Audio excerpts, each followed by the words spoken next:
The horrors of World War I trench raiders. Of the First World War, when people talk about the horrors of the First World War, they usually mention the trenches, the artillery, and the machine guns. And those were indeed horrifying. But there was a... No, World War I was probably... I mean, you could argue Vietnam, but in my mind, when I think of, like, one of the...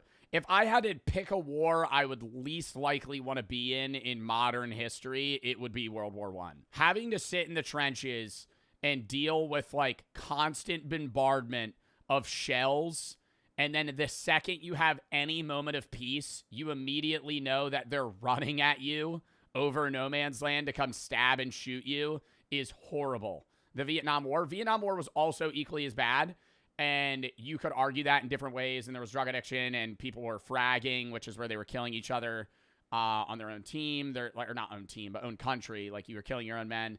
But when you talk about World War I, you could talk about Agent Orange with, like, Vietnam and how that really negatively affected not only soldiers, but also, obviously, the people of Vietnam. But World War I, it was like, yeah, mustard gas.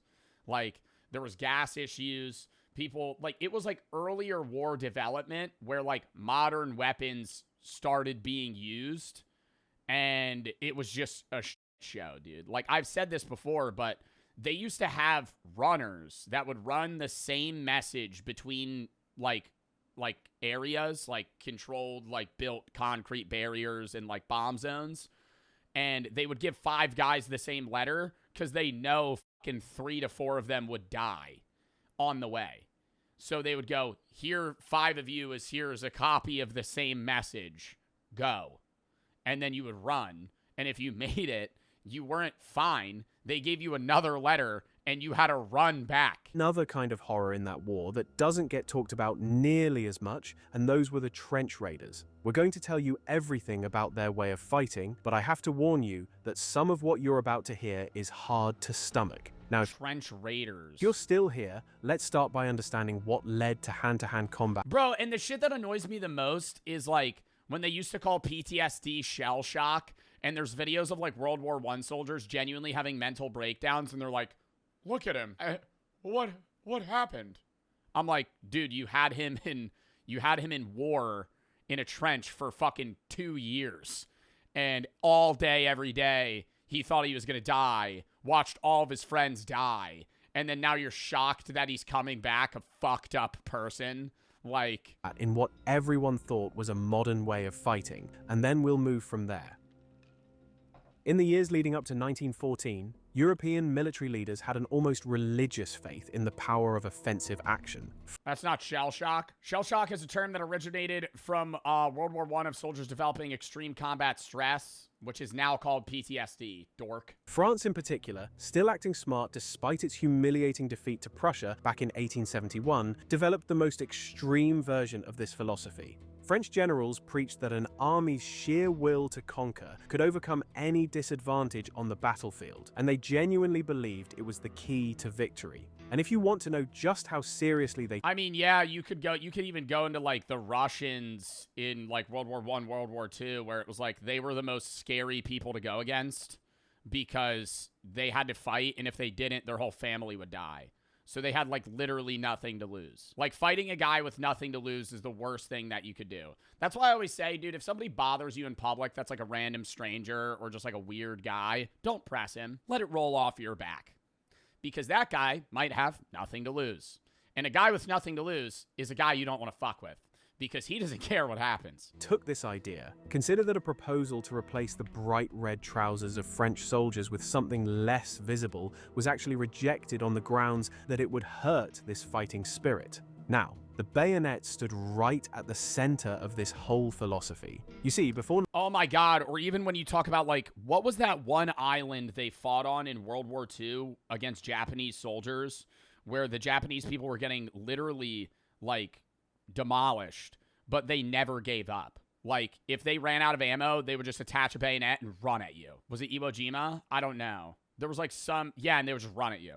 Like, fucking holy shit, how scary that is. 1914, rifle and bayonet combinations were designed specifically to maximize reach, which was basically the ability to stab an enemy soldier before he could stab you. And this led to a sort of race where nations competed to create the longest possible rifle. The French Liebel model, 1886 rifle, had a bayonet blade measuring about 20 inches long, with an X-shaped cross-section designed to punch through. Yeah, it's like weird. It's like a combined... World War I was like the last war where there was a true combined fighting of like sword play and gun fighting at the same time.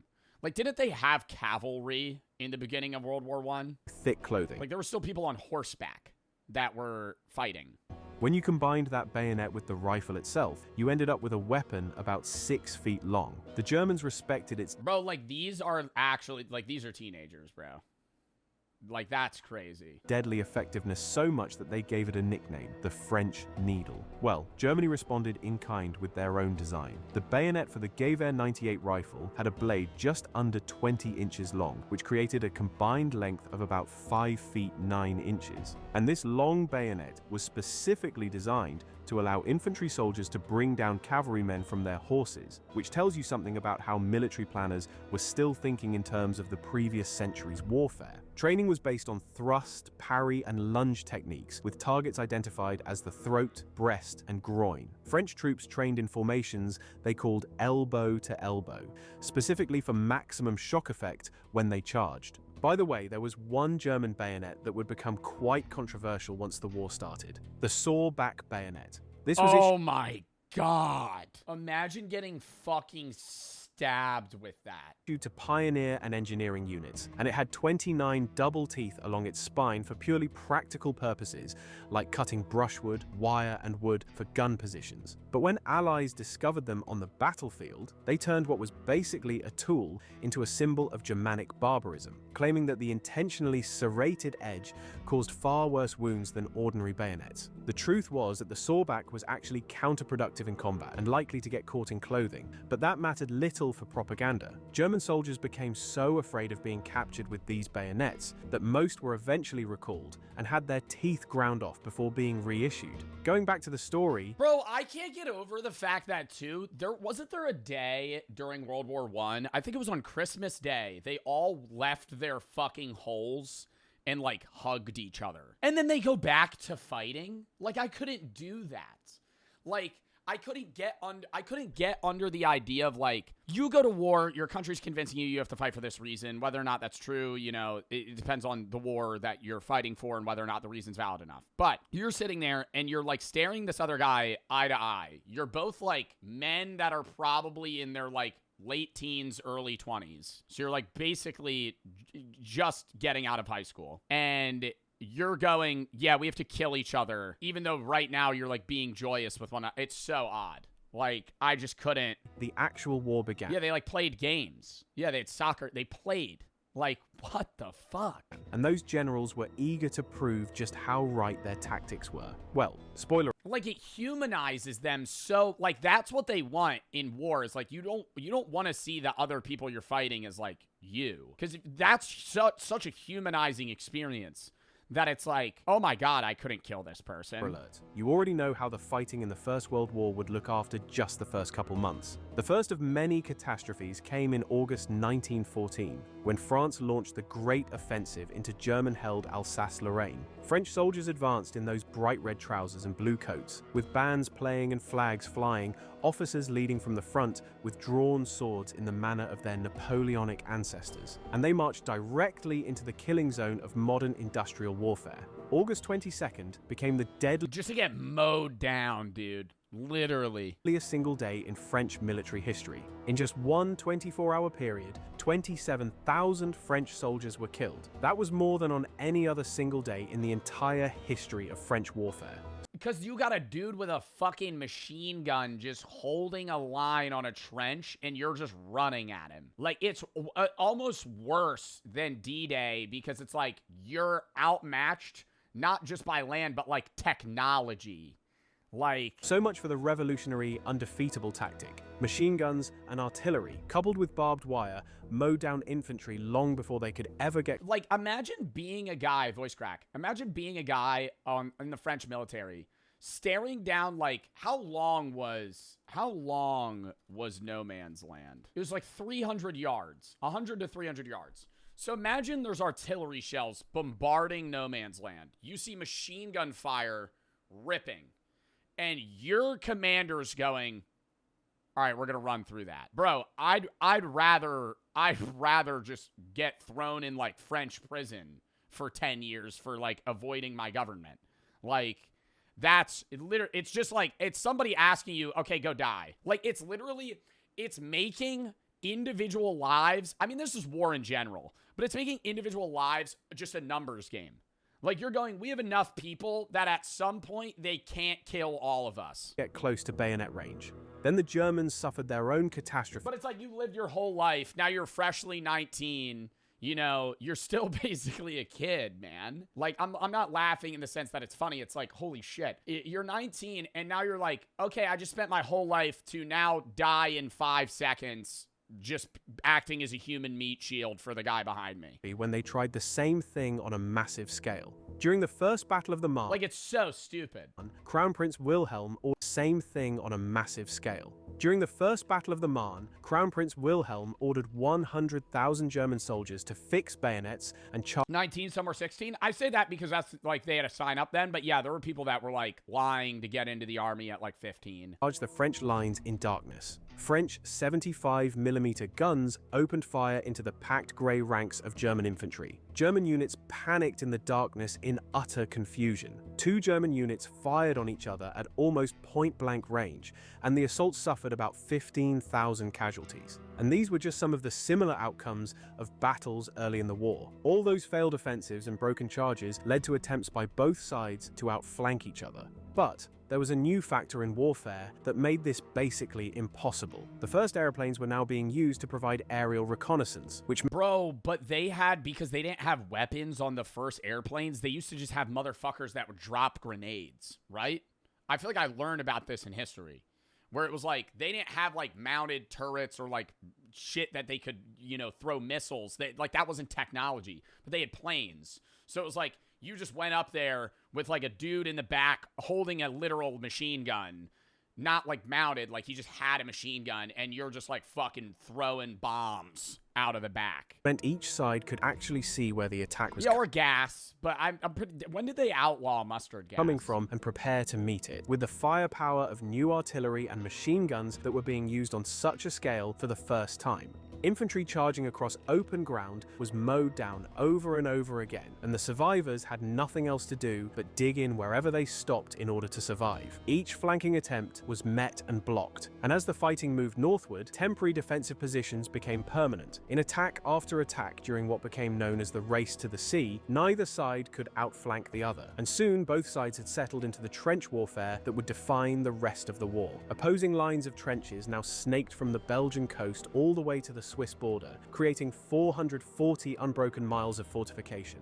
You see, a revolution in firepower had not been matched by similar advances in tactics, and this created a grueling form of warfare where the defender held every advantage. There were no flanks to turn anymore. Every attack now had to be frontal, direct. Yeah, it's like it became a full stalemate where there's no good option to advance. Like, you're just such in a fucking shithole where anyone that makes a move dies. So you just kind of wait for something to happen. Directly into prepared defensive positions. Over 4 million men had been killed or wounded in just the first 5 months. So now what happens when everything that was thought before suddenly proves catastrophically wrong and is getting thousands upon thousands of soldiers killed? Well, the answer would eventually lie not in advancing weapons and tactics, but rather in going back to medieval times of swords and body armor. Believe it. And what was this over? I know it was Archduke Franz Ferdinand got assassinated, and that sparked the beginning of World War I.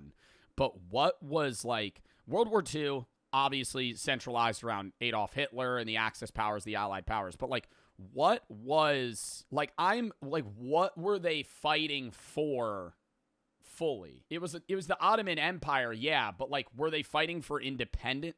What was World War fought over? Yeah, to preserve and expand the imperial power, secure global economic dominance, and maintain delicate power balance between the people of Europe. Yeah. Because it started with Franz Ferdinand getting assassinated. Then Austria-Hungary declared war on Serbia. And then that sparked just allies. And then it was just a huge war. Believe it or not. The obvious question for commanders was how to... And then are these like early bulletproof? Like this guy has holes in his fucking... This is like a metal shield. So if you get shot, there's a chance you don't die with this. Believe it or not. The obvious question for commanders was how to break through these trench lines. And the answer, at least according to military thinking of the time, was artillery. You would bombard the enemy trenches for days, sometimes even a full week, pulverizing everything in front of you. The artillery would destroy the barbed wire, collapse the trenches, kill or demoralize the defenders, and knock out their machine guns. Then, your infantry would simply walk across no man's land and occupy what was left of the enemy positions. That was the theory anyway, but it didn't work like that at all. The most notorious example came at the Somme, where the British fired over 1.5 million shells during a 7-day bombardment. Commanders were so confident that they ordered soldiers not to run, but to walk, just to maintain discipline. Why'd they name it World War I? Did they know there was going to be more? Well, no, I think World War I at the time was just called the World War. Like, it's in the aftermath. Like, at the time, World War I was just the great... Yeah, this was the Great War, the World War. And then World War II happened, and then it's like, okay, well, now that one's going to be called World War I. Because the Germans would surely all be dead after such a bombardment anyway. Well, that optimism proved catastrophically misplaced, and the Somme is remembered, as you know, as the deadliest day in British military history. The Germans had built deep dugouts, some of them 40 feet underground, reinforced with... Wow, fucking 40 feet underground, probably dug with shovels, man. Concrete. The soldiers inside could simply wait out even the heaviest bombardment in relative safety, and then scramble back to their firing positions and mow down soldiers walking across the open ground. And for some reason, this was so hard for the commanders to understand, and they would send wave after wave after wave of soldiers going over the top and dying without any real success.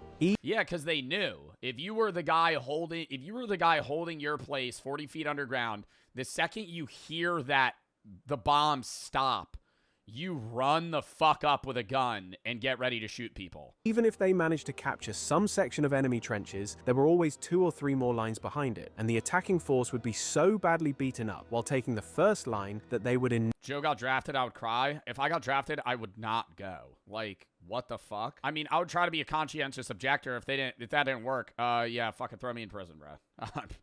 I mean, I am not. You have to? No, you don't. Inevitably lose it in the enemy counterattack. Everything would be right back where it started after a They would force you? They can't. day or two, with nothing accomplished except thousands of men dying. I don't think we live in a time in modern day where if there, like, it's different if there was, like, a genuine thing we were fighting, but, like, say motherfuckers just started getting drafted to the Iran war. I think the majority of people that got drafted would not go. Like, and they know that. So with these massive frontal assaults, especially after the history of what happened in Vietnam, I don't think that there's this mentality that people are, like, itching to go fight for their country the way that they used to. It's proving so... Like, obviously, there's people that still join the military. A lot of you guys in my chat are in the Navy or the Marines or, you know, whatever branch of the military you're in. But that's different in a defense aspect versus, like, okay, I'm getting drafted. You know, catastrophically useless, another approach began to emerge. Small-scale raids, hit-and-run attacks at night, not designed to break through the line and hold territory, but simply to slip in, accomplish specific objectives, and slip back out again before the enemy could respond in force. There were some early experiments happening almost as soon as the trenches formed, but the tactic really came together with the Canadians. And you're about to hear why hand-to-hand combat in the First World War was much different and significantly more horrific than what soldiers had trained for. Before we explain the trench raiders, first take a look at the conditions in which they're about to be fighting and how their armament went back several centuries in history. Frontline trenches Oh my god, did they start beating each other to death with, like, fucking maces? Were typically about 7 feet deep and 6 feet wide, with 2 to 3 feet of sandbags on top. German trenches were often deeper, reaching 10 to 12 feet with timber or concrete supports, and all trenches were built in zigzag or jagged patterns on purpose. You see, if a trench ran straight, a single shell landing inside could... Well, it's not even a single shell. If you have a trench run straight and a guy gets in there, you could just mow people down in a line and they'll fall. But if you have it zigzag, it's not even just artillery. It's like, okay, well, now there's like a buffer. Explode down the entire length and kill everyone inside. The zigzag pattern meant a blast. Who took these photos? I don't know. People that were, you know, either a part of the military or photographers that were there that were part of like news reporting. I mean, dude, I remember when I was in middle school, we learned about the Civil War, and I remember being shocked at like 10 years old that they had fucking images. Like there's not video, but there's images of the Civil War. Like you could see like that far back, like the shit that happened, and there would be people. I mean, World War I's way different because it's way more technological. There's more bombs. There's more stuff. But, like, in the Civil War, there would be people that would, like, sit on the hill and get a picnic going to watch the fucking battle. Like, whoa. Like, you're just fucking... like, your entertainment for the day is fucking sitting on a hill and watching... Yeah, I've been in the hills. Funny joke. Is sitting on a hill and watching the fucking... battle occur. Would be contained to just that one bay and a few unfortunate soldiers. But because of all those twists and turns, soldiers could typically see no more than about 30 feet ahead of them at any time. Fact check that. Yes, civilians watched a battle nicknamed the Picnic Battle. On July 21st, 1861, the first Battle of Bull Run near Manassas, spectators from D.C. rode out to watch it, believing the conflict would be short, decisive, and entertain a Union victory. Now in these... like, it was a thing. Like, people were like, yeah, we're going to go watch that. Cramped, twisting corridors, the infantry rifles that armies had spent decades making longer, with what were basically swords,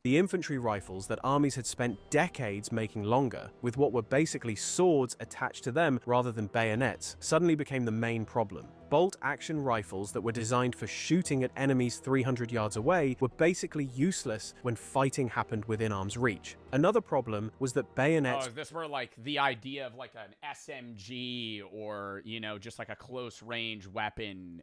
like gun is much more needed. Would often get stuck in bodies. One Australian soldier described watching a fellow soldier who drove his bayonet through a German and then into a hardwood beam behind him, and he just couldn't pull it out. The bayonet had to be released from the rifle, leaving the German stuck there where the poor guy died. There were even cases where two soldiers were found dead, having stabbed each other with their bayonets at the exact same moment. Through these horrible situations, soldiers on both sides quickly figured out that a long rifle with a bayonet just wasn't the right tool for close-quarters battle. So, they reached for clubs, knives, and sharpened shovels. Oh, no, that's... yeah, the clubs, fuck, yo. The brass knuckle knife? Oh my god. And sharpened shovels. Weapons that would have been perfectly familiar. Yeah, literally just bludgeon each other to death. To their medieval ancestors. Trench clubs became the weapon of choice for night raids. They had some creative designs, like using the empty metal casings from Mills bombs fixed to wooden handles. Others took the handles from their entrenching tools and added weights, then drove hobnails all around the head. Some looked like morning stars from the Middle Ages, with those iron spikes. There were even clubs with flexible coils for extra striking power. So much I didn't know this. About the modern way of fighting. Trench knives soon came in all kinds of varieties, but the most famous trench knife was definitely the American Mark I, with brass knuckles and spikes on them to stop an enemy from grabbing your knife hand. The bottom of the handle extended into what they called a skull crusher cap, so you can imagine how it worked. These knives... oh my god. Yeah, because you got the knuckle. They can't grab it because they'll poke themselves. You could punch them, stab them, or you have that poke on the back like it's a fucking window shatter. You just go, bam, right on the top of their fucking heads. Were issued completely blackened to prevent any glinting in moonlight that might give away a raider's position. But among all these improvised weapons, the shovel proved to be the most effective of all. It was much better for striking because of its weight, and soldiers sharpened the edges so it would create a devastating effect on the human body wherever you hit someone. And unlike the bayonet, it wouldn't get stuck. That's really interesting. I know the weight of it's good, and it's also like a multi-tool because you need it to dig. But I can't imagine a shovel not being a clunky piece of shit in like a fight to the death in a close range battle. Like, I would rather have like a knife. Now, this return to medieval times went beyond just weapons. It extended to armor as well. The Germans first issued body armor. However, the steel breastplate weighed over 20 pounds, so they were only practical for sentries and machine gunners in stationary positions, not troops who had to run and fight in them. The Americans experimented quite a bit with the Brewster body shield, a 40-pound thing made of chrome nickel steel that could actually stop a rifle round. But it was everything but practical, so it was never used on the battlefield. Now that you I mean, this is actually fucking crazy. Like, imagine having to put this shit on to go to battle. You're just wearing 40 pounds of fucking sheet metal. Some guy walks up to you with a knife and just stabs right in your face hole. Practical, so it was never used on the battlefield. Now that you understand why these medieval weapons came back, let's go into the raids and how they performed in practice. A handful of men crawling through the darkness could get past the machine guns that would have mowed down a mass assault. They didn't need to cut through barbed wire across an entire front, just find or make a single path through it. They didn't need to overrun a whole trench system, just get into a specific section, do what they came to do, and get out. And because they operated at night, without those massive artillery bombardments announcing their arrival, they could actually achieve surprise in a way that the big attacks never could. But this was only if everything went according to plan, which was rare. While all armies eventually developed trench raiding, the Canadians elevated it to an art form and became the experts in violent nighttime trips into enemy territory. The first major organized trench raid of the war happened on February 28, 1915, when 100 men of the Princess Patricia's Canadian Light Infantry attacked German positions near Ypres. They destroyed 30 yards of German trenches, while the raid cost 5 killed, 7 wounded, and 2 missing.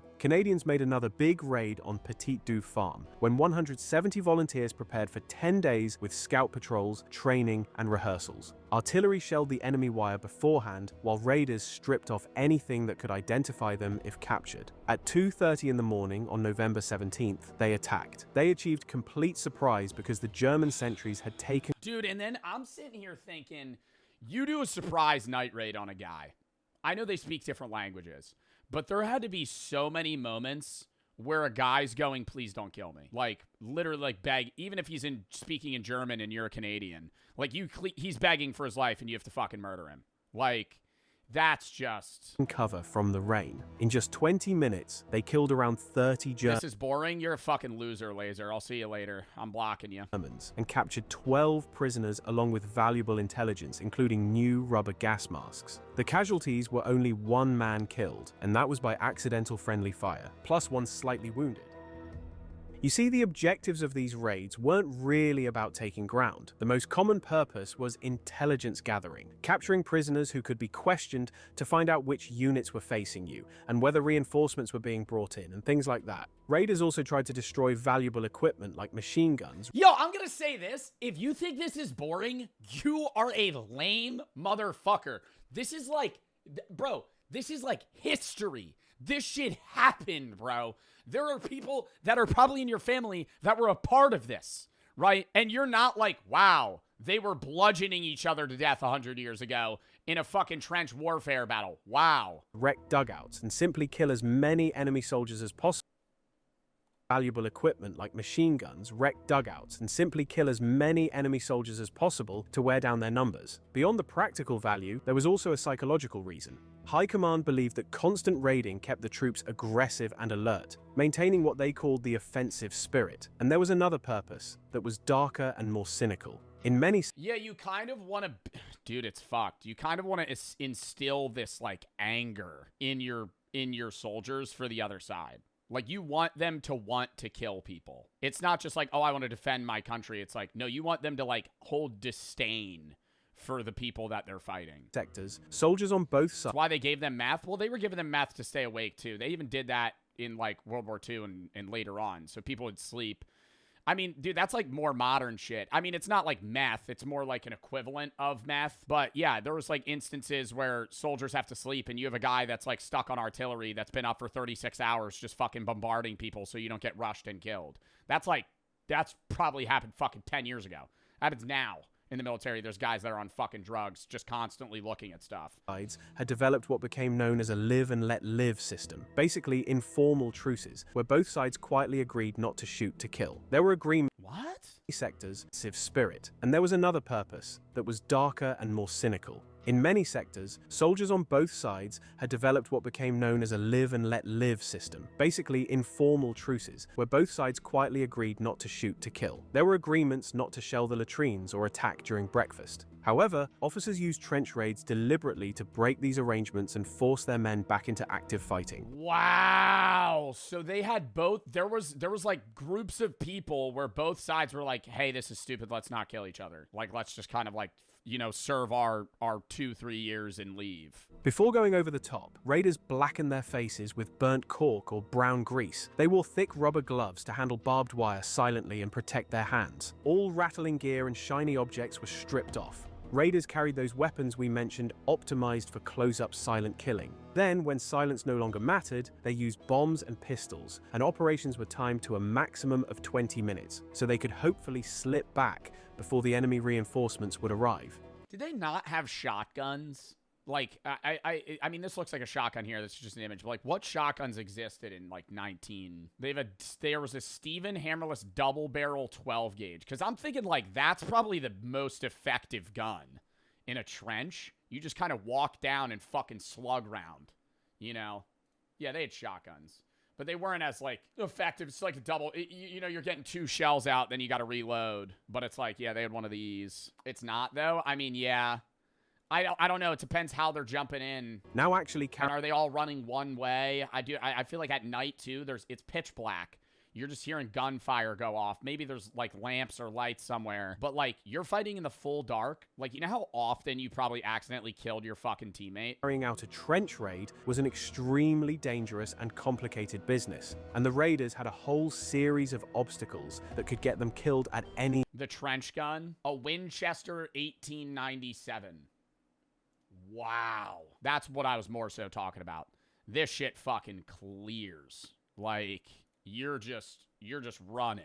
Stage. The first challenge was simply crossing no man's land, which was usually several hundred yards across, though in some places it could be as narrow as 30 feet. The terrain itself was a nightmare of mud and shell craters, littered with debris, rotting corpses, and tangles of barbed wire. Raiders moved on their bellies, crawling forward inch by inch through the darkness. The great thing, as one soldier put it, was patience. If you went slow enough and kept on your belly, you couldn't be heard or seen. The wire was a major obstacle. Barbed wire was sometimes 30 feet wide and 5 or 6 feet tall, with multiple rows of iron stakes and strand upon strand of barbed wire. Some had empty tins hung on them that would rattle and give warning if anyone touched it. Wire cutting parties would sometimes go out nights before the raid to cut paths, so You're spending hours crawling and then you hear a can rattle and then people get alerted of your position, man. raiding party would spend less time in the open.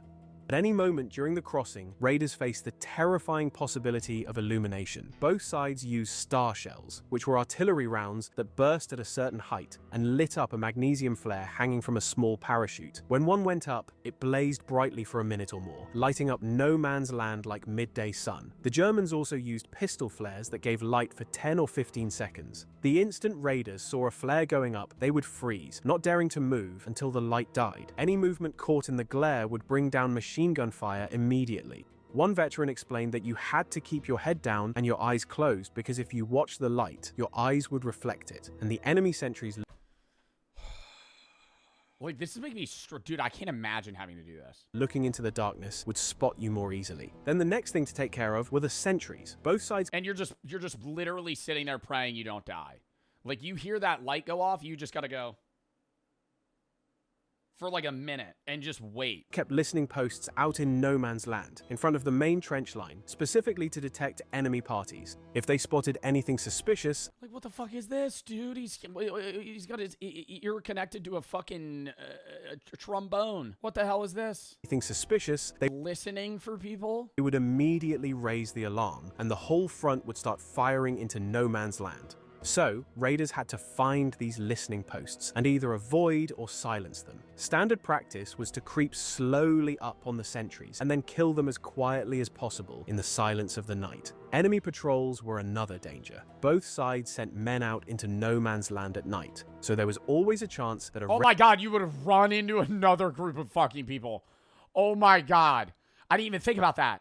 Because both sides are trying to raid each other. You're fucking crawling with 30 other guys, and then you just pass a dude. And you gotta fucking look at it, and now you just gotta fight. Raiding party would run into an enemy patrol doing the same thing. These encounters could turn into desperate hand-to-hand battles in the shell holes and craters of no man's land. And then do you bomb everyone? Like, what happens there? Like, say you know you're a German and you have a trench raid going on. You're Canadian, you have a trench raid going on. You pass each other. Are both sides that are still in the trenches now bombarding everybody with shells? Or is it like, okay, we just have to let them duke it out? Raiders and patrols also learned that when the enemy wasn't firing any shots and wasn't sending up any flares, it meant that they also had a patrol out somewhere nearby. When two patrols of opposing sides accidentally met in no man's land, they sometimes let each other pass without fighting. Because they... I was actually thinking that, because it's like, if you pass the other guys, it's like, hey, good luck. And you just fucking move. Because it's like, you're all dying if you fight each other, versus the chance of both of you letting it go and being like, good luck to you. Hope my men kill you. Both knew that if someone started shooting, the whole front section would open Everyone dies. Everyone dies. It's either you let each other pass or everyone goes. Nobody was coming back to their line. So, sometimes they just let each other go their separate ways. Once the raiders actually reached the enemy trench and dropped inside, the brutal and up-close fighting began immediately. Every second spent in the enemy trench was another second for enemy soldiers in neighboring sections to grab their weapons and come running, so they had to make it count. They used the chaos and confusion, killed as many soldiers as they could, threw grenades into dugouts, destroyed equipment, and if possible, captured prisoners. Then the return journey was usually the most dangerous part of all. The raiders were now moving quickly, possibly dragging unwilling prisoners or wounded comrades through no man's land back to their lines. Machine guns and artillery could sweep across no man's land. I always wonder, like, what did the average person think war was like at this time? Like, did they know this is, like, the conditions that people were living in and dealt with? Like, during Vietnam and, like, World War II, it's, like, later where there was more media and more capability to understand that. But, like, if you were just, like, an American citizen, or not an American citizen, let's say you're a German citizen, and World War I's going on, do you know, like, the reality of, like, what they're dealing with? Or is it, like, all propaganda to where, like, they're like, oh, we're winning, everybody's doing fine? Any moment.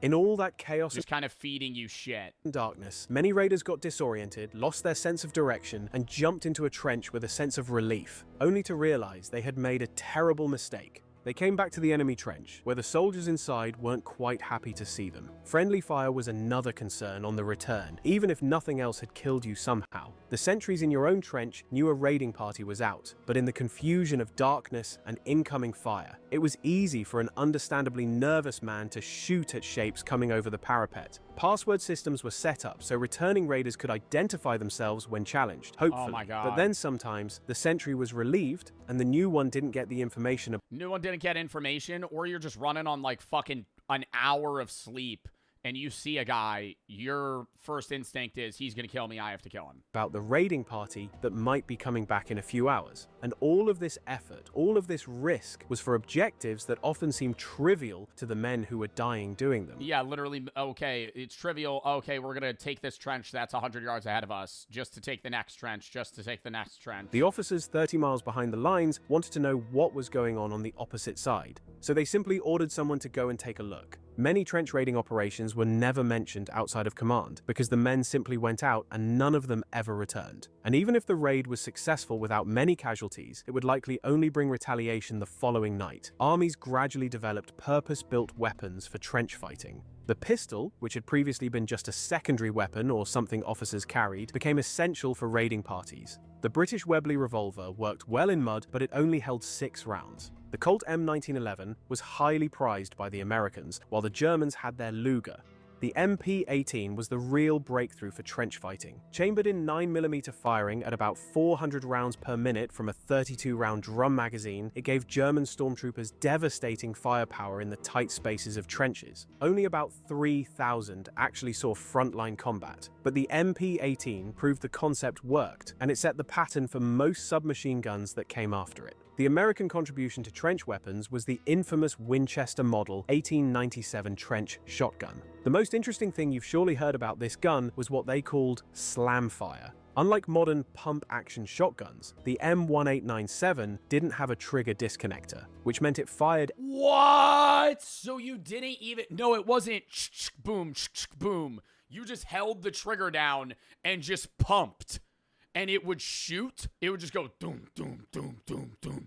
Oh my God, I can't fucking imagine. Dude, that was 1915. Every time the action closed, as long as the trigger was held down, a trained soldier could fire all 6 shells in about 2 seconds, making it impossible not to hit a large number of enemy soldiers. It worked so well that the German government formally protested against the use of shotguns, threatening to execute soldiers captured with them or even shotgun shells, arguing that they caused unnecessary suffering. The Germans were then reminded of their flamethrower. I mean, I'm not going to disagree with that, but it's like the fucking war in general is unnecessary suffering. And poisonous gases as examples of weapons that actually caused unnecessary suffering, and were told that if they retaliated against soldiers captured with shotguns, the response would be much worse. The close quarters killing in the trenches also forced armies to develop proper hand-to-hand combat training, and programs in jiu-jitsu, boxing, and wrestling were implemented on all sides. As the war ground on, both sides began to realize that small-scale raiding, while useful, would never win the war by itself. What was needed was a way to apply those same principles of speed, surprise, and close-quarters violence on a much larger scale. And that is exactly what the Germans set out to create. They created the first official stormtrooper unit with an idea that would change trench warfare and show the first reliable way to break the deadlock. Instead of attacking the whole width of the front, like every failed offensive before, stormtroopers would attack key points only. They would completely bypass strong points, leaving those for the follow-up waves to deal with and seep into the enemy's rear to overrun artillery batteries and command posts.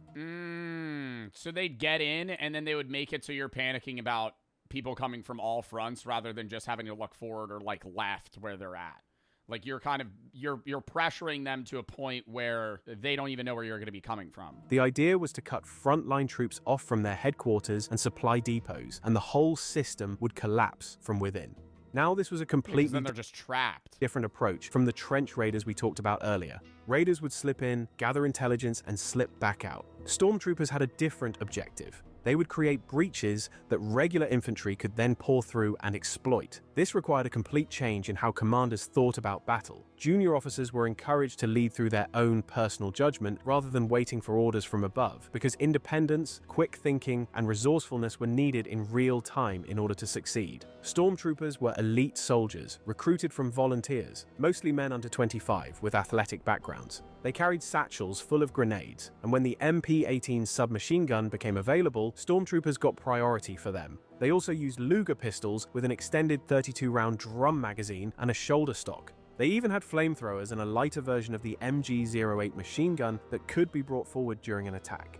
And of course, trench clubs, knives, maces, and other tools for the inevitable hand-to-hand fighting in the end. Italy developed its own elite assault forces around the same time called the Arditi, which means the daring ones. But unlike the Germans, who spread assault tactics throughout the whole army, the Italians kept their elite units separate. Some Arditi units became infamous for choosing to fight with nothing but grenades and their signature daggers. They did achieve real successes, and they terrified enemy troops who faced them, but at tremendous cost. They had an extremely high casualty rate, unsurprisingly, and many raids ended simply with nobody from the party ever returning. They were strictly volunteers, chosen from the bravest and fittest soldiers available. But it was the German stormtroopers who proved just how devastating these new tactics could be when applied on a large scale. At the Battle of Caporetto in October 1917, German stormtrooper units led an attack that captured 265,000 Italian prisoners and advanced over 60 miles toward Venice.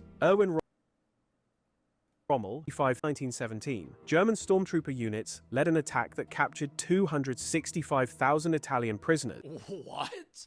They captured 265,000 prisoners in one attack? And advanced over 60 miles toward Venice. Erwin Rommel, who would become one of the most famous German generals of the next war, was a 26-year-old stormtrooper commander at the time. With just 150 men, he captured 1,500 Italian prisoners in a single action by finding hidden paths through Italian positions and attacking from behind when nobody expected him. Caporetto showed what stormtroopers could do, but yeah, because then you don't need to kill them. If you close them off entirely and they know they're gonna die, they'll surrender. Germany's real target was always the Western Front, and soon they would get their chance. When Germany ended the war with Russia in March 1918, Unless it's Japan in World War II. nearly 50 divisions were transferred west. For the first time since 1914, Germany actually outnumbered the Allies on the Western Front. This was their chance to win the war before American troops arrived in overwhelming numbers. The spring offensive began with over 1 million shells fired in just 5 hours, the biggest artillery barrage of the entire war. Fog on the morning of March 21st allowed stormtroopers to slip deep into British positions without being seen. They achieved the deepest advances on the Western Front since 1914, pushing forward 40 miles in 2 weeks. For the first time in years, warfare became mobile again, and it even looked like Germany might actually have a chance to win the war. But the problem was that the Germans had not expected such success, and they weren't adequately prepared to take advantage of it. Snowball it. Stormtroopers quickly moved faster than their own artillery could follow, and supply lines collapsed over the cratered wasteland the artillery had created. The best— Yeah, it's like okay, I'm not really not trying to relate this to a video game, but it's like overextending.